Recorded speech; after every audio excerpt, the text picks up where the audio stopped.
आज के क्लास में हम लोग समझते हैं कि इंग्लिश कैसे सीख सकते हैं आसानी से और सिंपल तरीके से, और कितने इजीली तरीके से हम लोग इंग्लिश को समझ सकते हैं और अपने जीवन को सिंपल बना सकते हैं, है ना। इंग्लिश इतना बड़ी एक पहाड़ सी जो लगती है, उससे बहुत ही सिंपल मैनर में हम लोग आसानी से सीख सकते हैं, और बस सिंपल सी 2-4 स्टेप के थ्रू हम लोग आसानी से सीख सकते हैं। तो इंग्लिश का जो बोझ है हम लोगों के सर पे, इसको हम उतारने की कोशिश करते हैं हम लोग। चलिए समझते हैं कि कोई व्यक्ति जब बोलता है कि इंग्लिश आना चाहिए, कोई व्यक्ति जब आपसे पूछता है कि भाई तुझे इंग्लिश आता है, इसका मतलब क्या है? मतलब आपको पढ़ने आना चाहिए, दूसरा लिसनिंग और अंडरस्टैंडिंग, यानी कोई व्यक्ति कुछ इंग्लिश में बोलता है तो समझ में आना चाहिए, और तीसरा राइटिंग आना चाहिए। यही इसी को बोलते हैं कि इंग्लिश आना चाहिए। मतलब जब अच्छे से हम पढ़ पाएँ, जब कोई व्यक्ति इंग्लिश में कोई भी, यानी इंग्लिश में या किसी अदर लैंग्वेज में जब कुछ कोई बोलता हो तो मुझे आसानी से समझ में आए, इसी को तो हम लोग अंडरस्टैंडिंग बोलते हैं। और तीसरा राइटिंग, यानी हम आसानी से इंग्लिश में कुछ भी लिख पाएँ, है ना जी। इसी को तो इंग्लिश बोलते हैं ना। इंग्लिश का मतलब क्या है, यही तो है। तो चलिए समझते हैं कि हम लोग किस तरह ये तीनों प्रोसेस को आसानी से सीखकर किसी भी एग्ज़ाम में आसानी से इंग्लिश के पेपर को निकाल लेंगे, और अपने जीवन में भी इंग्लिश का जो फोबिया है उसे कम कर सकते हैं आसानी से। देखिए, फर्स्ट ऑफ ऑल, अगर आपको कुछ भी नहीं आता इंग्लिश में, इंग्लिश के ABCD भी नहीं आता है, तो डोंट वरी, ABCD सीख लीजिए। उसके बाद आप रीडिंग स्टार्ट कीजिए। जिस तरह हिंदी पढ़ते हैं हम लोग, हिंदी के शब्द को पढ़ते हैं, इंग्लिश हिंदी के बुक को पढ़ते हैं, उसी तरह इंग्लिश के बुक को पढ़िए, या किसी भी न्यूज़पेपर का आर्टिकल पढ़िए। भले समझ में आए या ना समझ में आए, समझने आने और ना आने का चिंता छोड़ दो भाई, मुझ पे छोड़ दो यार। अगर मैं सोचा रहता ना कि मुझे समझ में नहीं आ रहा है, मैं क्यों पढ़ रहा हूँ रिलेंटलेसली, बिना बुद्धि के पढ़ते जा रहा हूँ, है ना, एनर्जी खर्चा कर रहा हूँ, तो आज मुझे इंग्लिश जितनी कंफर्टेबल मैनर में आता है ना, वैसा नहीं आया रहता है। इसलिए आप पढ़िए बिना सोचे समझे, यानी इंग्लिश रीडिंग मस्ट है। बिना इंग्लिश पढ़े आप कैसे समझ सकते हो भाई? इसलिए इंग्लिश रीडिंग आपको आना चाहिए। और जब आप पढ़िए तो लाउडली पढ़िए, बोल कर पढ़िए, कस के पढ़िए, ताकि सुना जाए, आपके कान को भी सुनाए। आँख देख ही रहा है, कान भी ज़बरदस्ती सुने, अटेंशन आपका जाए ही जाए। हर वर्ड को बोल कर पढ़िए, और जब आप बोल कर पढ़ोगे ना, तो आपका प्रोनाउंसिएशन है वो बहुत अच्छा हो जाएगा, है ना। जैसे एग्जांपल के लिए, मुझे पहले कोई भी चीज़ आसानी से प्रोनाउंसिएशन नहीं करने आता था। जैसे प्रोनाउंसिएशन नहीं बोलने आता था, मतलब प्रोनाउंसिएशन को भी बोलने में बहुत दिक्कत होती थी, प्रोनाउंसिएशन बोल देते थे। या जैसे कॉन्स्टिट्यूशन को कॉन्स्टिट्यूशन बोल देते थे।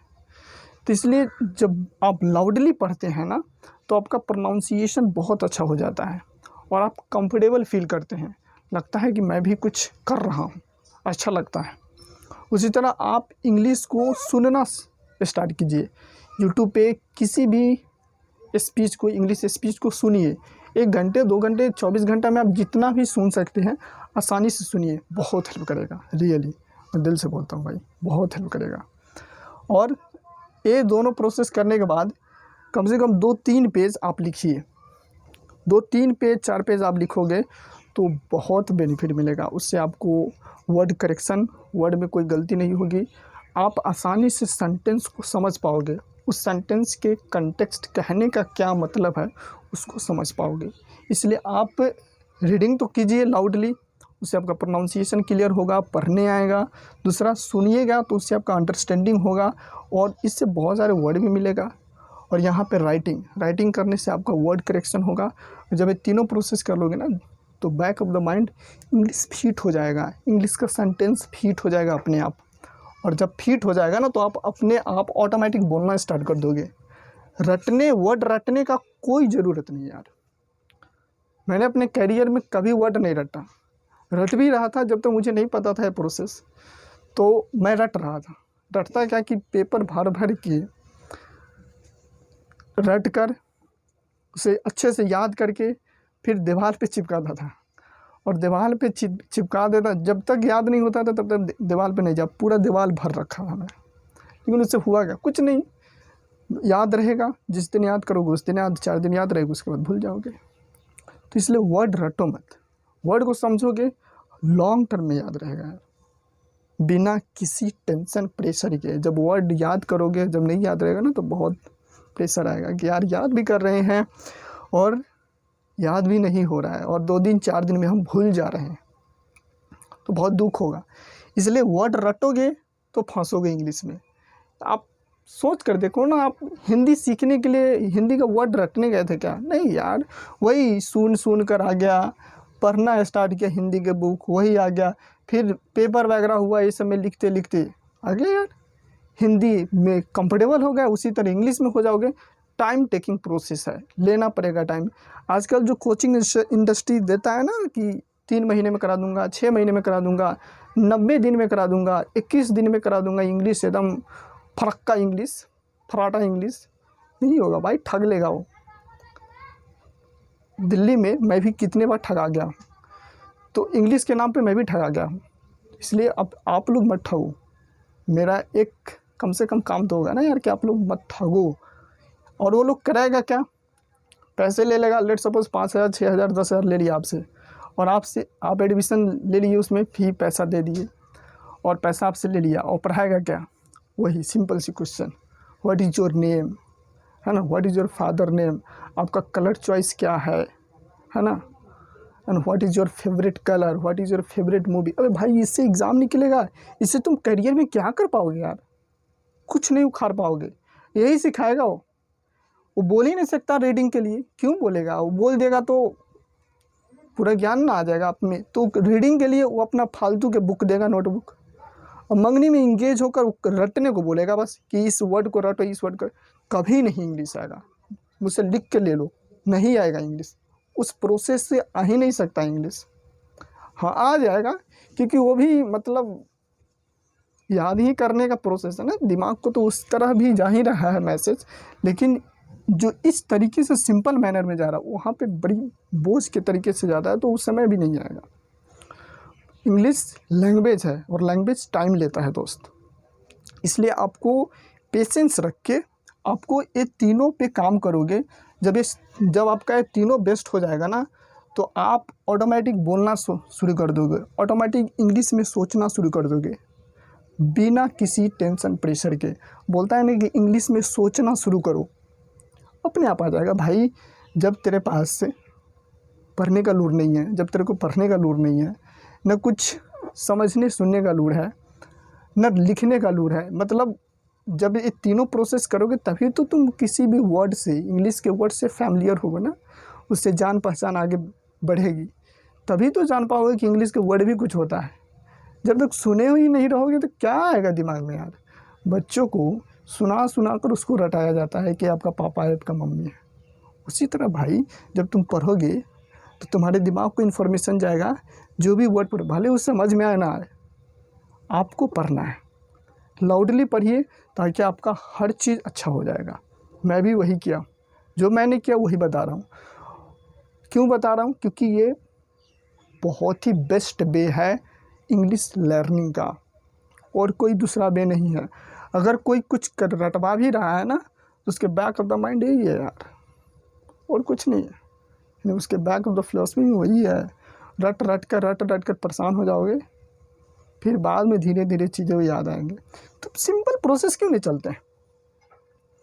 इसलिए रीडिंग कीजिए, लिसनिंग कीजिए, इंग्लिश सुनिए, राइटिंग कीजिए, ऑटोमेटिक आपके दिमाग में थिंकिंग डेवलप हो जाएगा इंग्लिश के लेकर।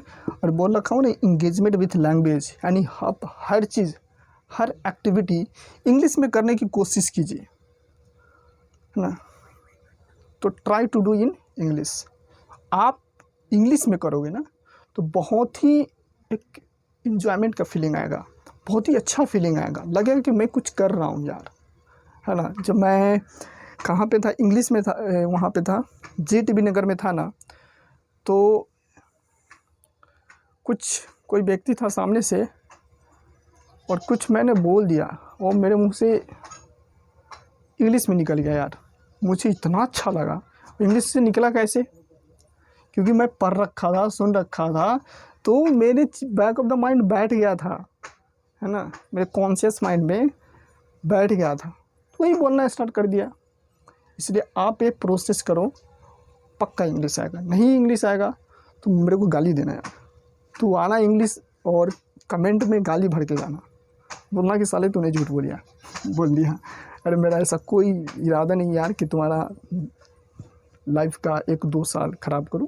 मेरा बस सिंपल सा इरादा ये है, चाहते हैं कि मैं आपको एक प्रोसेस दूं, उस प्रोसेस के थ्रू आप अपनी लाइफ में इस इंग्लिश का बोझ से ख़त्म होइए।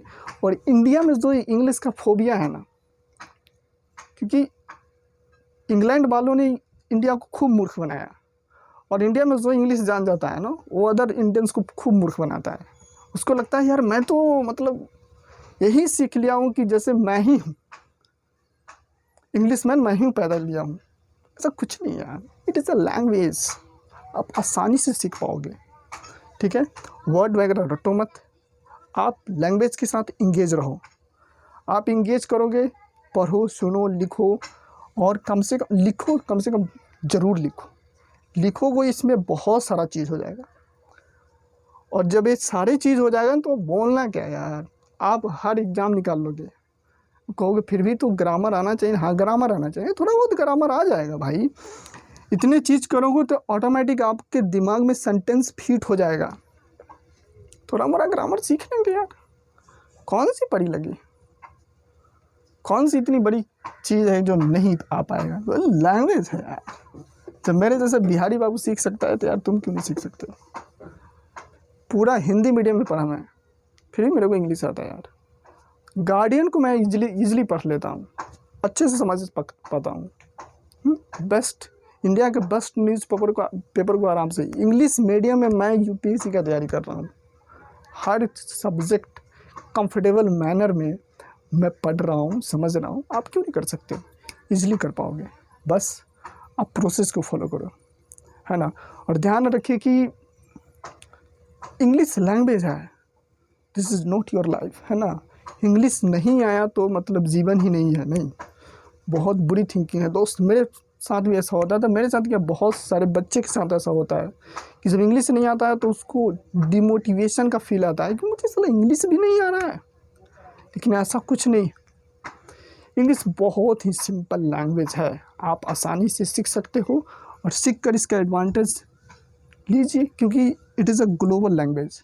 आप सीख जाओगे इंग्लिश तो इंडिया को तो फ़ायदा होगा ही, आपके फैमिली को फ़ायदा होगा, सोसाइटी को, सबको, सबके लिए विन विन सिचुएशन होगा। तो आप सिंपल सी रीडिंग, लिसनिंग, राइटिंग और धीरे धीरे थिंकिंग, इसके थ्रू आप आसानी से सीख पाओगे। और फालतू में कोचिंग इंडस्ट्री में पैसे, मैं भी पढ़ा सकता हूँ इंग्लिश, पढ़ाने के लिए सारा चीज़ें मेरे पास यार, आराम से मैं इंग्लिश पढ़ा सकता हूँ, लेकिन नहीं पढ़ाऊँगा क्योंकि मुझे अदर सब्जेक्ट्स कंफर्टेबल लगता है। यूपीएससी का जो अदर सब्जेक्ट्स है मैं उसमें अच्छा लगता है मुझे, तो इसलिए मैं पढ़ाता हूँ। लेकिन आज इंग्लिश के नाम पे इंडिया पे लूट मार चल रहा है। ये ट्रिक सीख लो, वो ट्रिक सीख लो, ऐसे कर लो, वैसे कर लो, कुछ भी यार, है ना। तो आप जानकार बनो, लूटो नहीं, और अपने जीवन को अच्छे तरीके से छोटी सी छोटी स्टेप लेकर आप आसानी से सीख पाओगे। तो बस इतना ही आज के लिए। और ध्यान रखिए कि इंग्लिश जीवन नहीं है, English is a language, it is a medium of communication. आप सीख लोगे तो आप जो चीज़ें समझना चाहते हो वो बहुत सारी इन्फॉर्मेशन इंग्लिश में है, आप उसे आसानी से सीख पाओगे। बस सिंपल चीज़। इसके बाद क्या करोगे, इंग्लिश लेकर झाल बजाओगे यार, नथिंग। इसलिए नौकरी में पता ना इंडियन गवर्नमेंट को क्या लगता है यार, तो इसलिए पूछता है। इंडियन एजुकेशन सिस्टम तो ऐसा ही है, फालतू मंगनी के ढोने वाला सब्जेक्ट पढ़वाता है, उसी तरह इंग्लिश भी पढ़वाता है। ये नहीं है कि इंग्लिश पढ़ना ख़राब है, बट इंग्लिश ऐसा बना, फोबिया ऐसा बना दिया है ना यार, बच्चा डिप्रेशन में चला जाता है भाई। इसलिए आप डिप्रेशन में मत जाओ और कोचिंग इंडस्ट्री के फालतू में फंसो मत। तो आप ये प्रोसेस को फॉलो करो, आपको पक्का इंग्लिश आएगा, ये मेरा वादा है। तो आज के लिए इतना ही, बहुत बहुत धन्यवाद और जय हिंद।